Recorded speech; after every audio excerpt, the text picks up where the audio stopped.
Здравейте, мили мои! Днеска отново сме с нашата любима баба Гранушка. Обаче този път сме на Спонж Боб версията.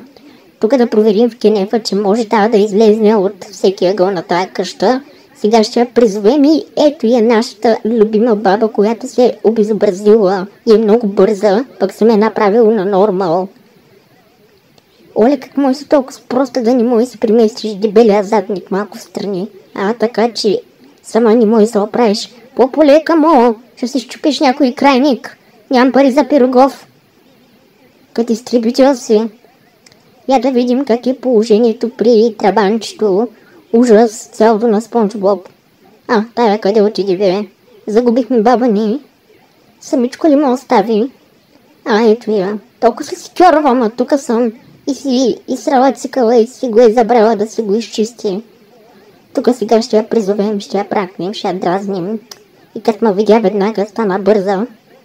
Аз тук ще си разглеждам къщата, да видим дали има вкус за тапети, тъй като гледам не, защото е ужасно. Как може да си направиш така грозна къщата, да се обезобразиш, пък себе си още повече.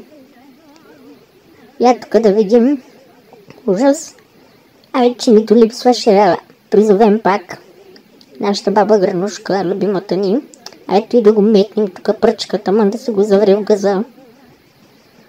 Айде пак, що не може са метни? Ето я, тя самичка дойде. Дай да отидем горе да видим как е положението. Що с толкова просто? Айде бе, много си бъгнала. Пак, няма я. Оле, много е грозно. Дай да отидем да видим как е положението в кенефа, ти не идваш.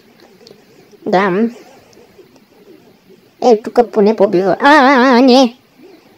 Бабо, как така може и сега хвана, тя снима пукна. Ни той срам. Чао хора.